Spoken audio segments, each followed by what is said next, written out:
267, you are on with the Ruckus crew. Who am I speaking with? Yeah, this is Billy from Philly. I know. What's up, Miss Bryant? I was like, what? This is Billy. Hello. How you doing? That was good, man. You actually had me going there. That was pretty good. I mean, we do have a variety of listeners, so I was going to say, hey, what's up? What would you like to ask tonight? I was going to put on my good work voice for you and everything. What's going on, Bryant Jennings? What's going on, man? Nothing much. Just here, back home, and just winding down from a tough training camp. Absolutely. Everything's good. Absolutely. Everything's back to normal. I know your little guy is glad to have you back at home and a little time off, spend some time with little Mason. Oh yeah, he loves me to death. Oh, that's great. So talk to us. Hard fight. You look great in the fight. A lesser man, a less in shape man would have folded early, but definitely a tough battle. Talk to us a little bit about your performance in the fight against Luis Ortiz. Well, yeah, my performance was pretty much, it was a tough one. I actually made it a little tougher than it should have been.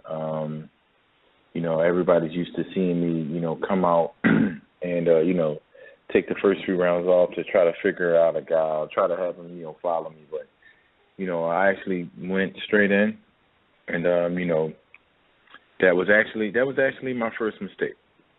I think that if I would have fought, the way that I was comfortable, where I used to be comfortable, and composing myself, and actually take the first few rounds, to kind of figure the guy out, then things would have definitely went different. Only for the simple fact that in the first round, when I got hurt, which I still can't really pinpoint which time, but that actual. Those actual punches were punches that probably should have been felt in the fourth round and not in the first. And for those that have fought before, when you feel punches in the first round, they're kind of like, no matter how hard they are, they're still effective because of, it's just the first round. You're just getting into it. So that was pretty much my first mistake, and that was pretty much on me. Because I went out and that's what I did, and but I still did what I was supposed to do, and I still showed everything that I always have, and I definitely should have moved my head though. I should have been moving my head at the time of the knockout, and my head was just stuck there, just staying there, and but it was a good fight, and he showed that that he's ready for this heavyweight division. Did you feel that he had a significant height or reach advantage on you where you needed to work your way inside like that? Nah. That was just something to just like try to make him uncomfortable at all times. He's a set fighter. He's his pedigree was he was experienced and things like that. So it was my job, was my duty to kind of make it as awkward as possible. And that's the reason why he started to box. For those that always say that, I'm either too small or not strong enough, as you can see, I think it was the fourth round, he started to box. He tried to push me off. Therefore, things were very effective. And he'll tell you himself, that things were very effective. And, he had to switch it up. That he did. Go ahead, Brian, I have a question. I talked to you a little bit about this in Verona, but wanted to talk to you about your decision in switching trainers. And I know that for a while there we had seen you in California, and it looked like you were going to go with Virgil Hunter. And then you ended up in Florida with John David Jackson, and at the press conference you were telling the crowd there that you would actually even love to move to Florida because you just really enjoyed it down there. The climate was good, camp was good. It sounded like you had good chemistry with John David Jackson. Can you talk to us a little bit about your decision in choosing him to train you, and moving forward, are you going to stay with John David Jackson?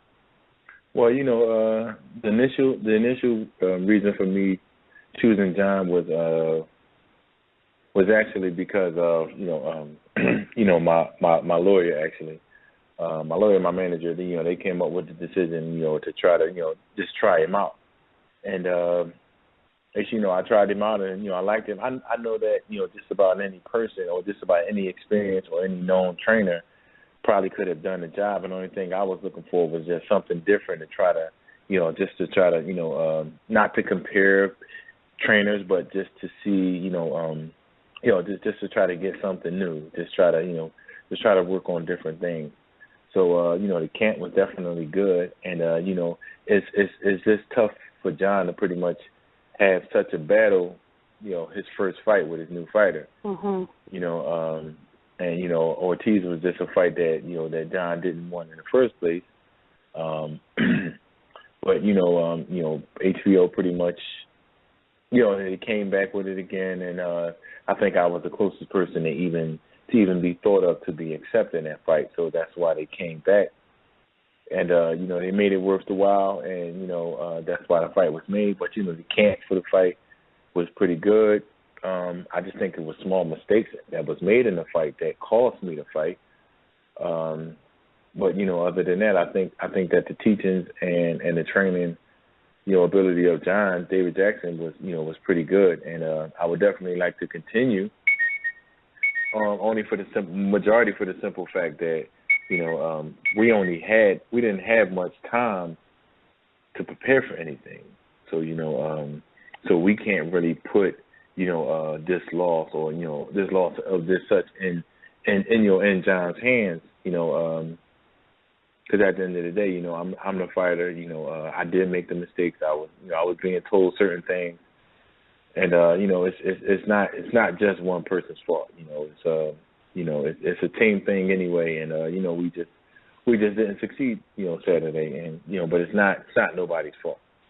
Yeah. Well, earlier during the show, I was talking on you suffering this loss, and how sometimes fighters lose, but they actually win. There's many different ways you could look at this. So I know for me, watching you fight the other night, it took me back to your NBC days, and that's when everybody fell in love with Bryant Jennings. I mean, you recall that, correct? Yes. Okay, so, after you beat Mike Perez, you know how the fans are. They're like, oh, that's okay. And then the Klitschko fight, but this fight, I think people fell in love with you again, and I think that you showed so much heart, so much will. You were taking shots early on that most heavyweights wouldn't have been able to take one or two. They would have been stretched, So I think that your heart, your will, your tenacity, people want to see you back again. And so I know you know this, but I truly believe that, there's definitely more for you in 2016. With that being said, though, you are with Gary Shaw, correct? He's your promoter. Mm-hmm. And let's be honest, he's a mid-level promoter. You've been inactive, and every time you fight killers.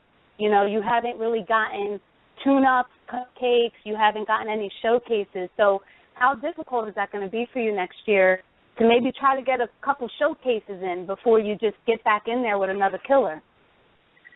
Yeah, well, I don't think it's going to be difficult. Everybody, well, I guess HBO just pretty much has to approve it.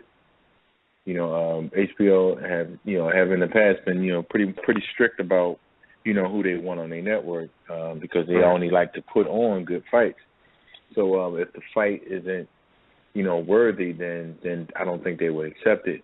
But every fight don't necessarily got to be on TV. But I think that it wouldn't be a problem, and I think that I don't really think I've lost a step in anything. It hasn't taken away from my confidence. It hasn't taken away from my ability. I just think that it was just a night that just wasn't my night. But it's just like, okay, well, I still feel it. I still feel the urge I still feel the urge to continue. Like, damn, like I wish it could just be like, all right, come right back. But I don't think it's going to be anything tough. They just have to have had believed in it in order to allow it to happen. Before, I don't think many people pretty much believed him, because it seemed like he had tough fight after tough fight after tough fight. And you're right. I never did get a break. I never really did have I don't know what a tune-up is. There's no such thing as a tune-up when it comes to me. In no small part, you're a big part of this kind of heavyweight rebirth that we're seeing happening with the Rival Network. They've got some big heavyweight fights coming up in the near future. Do you think that HBO, since that looks like that's your home for the immediate future, will be pushing you to get back in the ring quickly just to keep the heavyweight division fresh in the public's eyes? Well, no, I don't think they're going to be pushing me to get back in there quickly. I don't know what we can classify as quickly.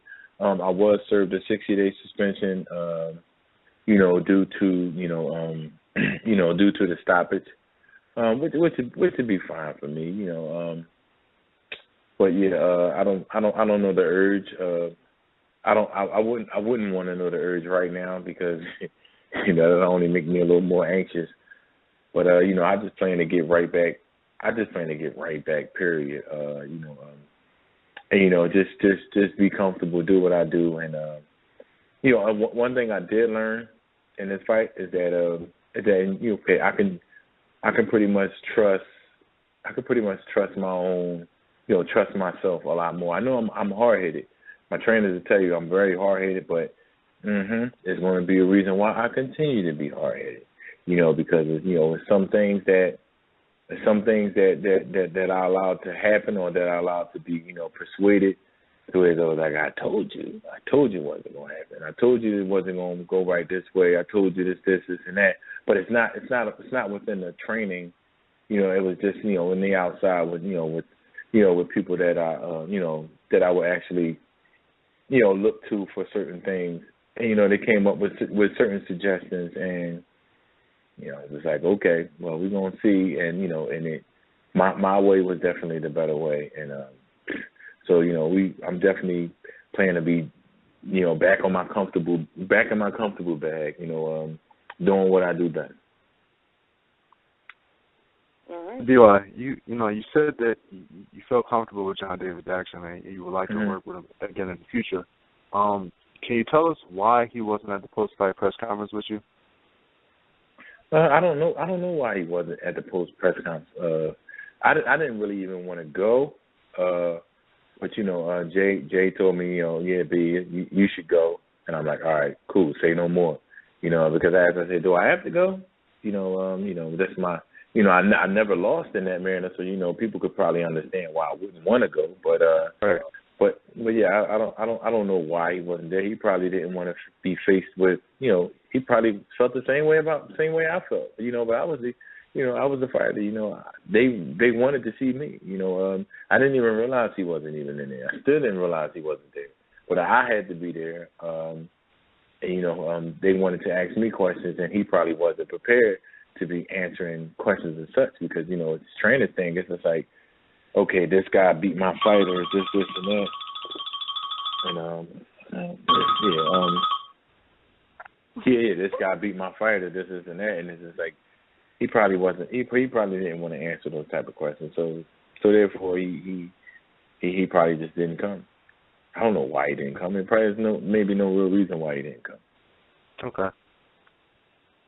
Well, it's always admirable when you gentlemen, after whether you win or lose, you just finish a really, really tough battle to even appear in front of the press and even want to ask questions because, let's be honest, we don't always, as the media, ask the most stellar questions at a fight or even just questions you care to hear at that moment. So a testament to you after such a hard-fought battle to just go out there and handle your business. I'm sorry, Ryan, did you have another question for BY? Oh, no, that was fine. All else I wanted to say was, I thought he handled himself really, professionally after a loss. And even though he was stopped, he has mental faculties about him. He's talking pretty clear, and, he made sense. Because the shot that pushed you down, like, we were worried about you for a second, but, you got up and, you just brushed it off. And, more power to you for that. Hope you bounce back. Yeah, I mean, ain't no hope. You just saying, can't wait to see me bounce back. Because there ain't no hope. I done bounced back already. See, what people don't understand is that, I don't know how much time we got here, but what people don't understand is that, since Saturday, I've been talking on the phone a whole lot. So now I've been getting back with, just catching up, because I put everything off. So I talked to my one buddy from the Federal Reserve where I used to work at, and he gave me some news, and just within a month and a half, such and such passed, such and such has cancer of the throat, such and such this and that, and then I was talking to one of my fellow fighters, and they broke the news that I'm not going to say names because they waiting to pretty much broadcast it, but someone in their family was suffering from a sickness. And I'm like, okay. And then when the next day when I was on my way to the airport, my little brother called. And my little brother heard that I didn't win. That's what he said. He said, I heard you didn't win. And I said, that's cool. And I said, I'm glad you didn't say it's a loss. Because my little brother's doing 45 to 90 years. That's a loss. Somebody having throat cancer, that's a loss. Somebody's daughter being touched by their stepdad, that's a loss. So, when people classify this as something tragic and devastating, it's like, yo, dog, this is something that I always knew. If you listen to all of my pre-fight, predictions, they say the knockout or whatever. I say, no, I just want to win. And I always respect the possibility of all possibilities in a boxing match. That's win, losing, and getting knocked out. So I always respect that. So that's not devastating. People need to relax. It's just a sport. It's not heartbreaking, especially for a person like me. I'm the head of my family. I'm the head of everybody that I'm around. And if somebody see me down, what that makes the people that follow me. The leader can't be down. The leader can't show nothing. So the leader has to be the strong person, which I am, and this thing is nothing. So when we talk about losses and when we talk about things like that, we have to pretty much just say, okay, we didn't get the win and things like that. We got to be real careful how we state losses in the world today. Like this, the world is crazy. Come on, like, are you kidding me? I'm saying, well, I lost with what? Then you have people, that, oh, it's okay, hold your head up. I'm like, hold my head up. I come from North Philly. Like, I come from North Philly. I ain't never been shot. I ain't never been in prison. You get what I'm saying? So it's just like, I won already. I already won. And I got paid. I already won. It's true. Amen. So. Well, B.Y., you are a gentleman and a testament to the sport. You do great things for the sport in and out of the ring. It's always a pleasure to speak with you, and we look forward to seeing what's coming up next. Enjoy your holidays. What's the baby getting for Christmas this year? Well, hey, that's another story. I don't normally do the Christmas thing with my son, because every day is Christmas.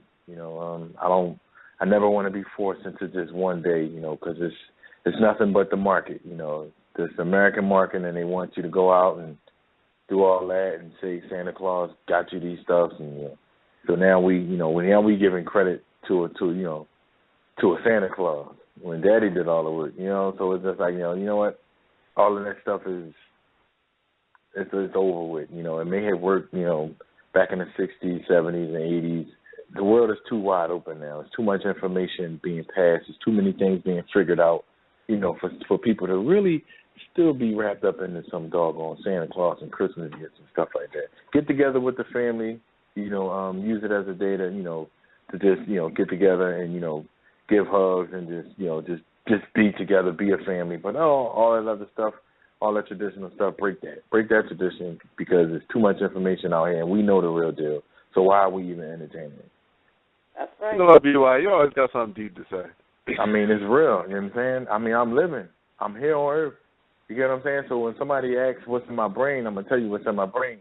And if it makes sense, it makes sense. And if it doesn't, then it don't. But we don't try to, criticize it. That's what's going on in my brain. It's just people just got to try to figure me out. But, I mean, it's real. That's my perspective on it.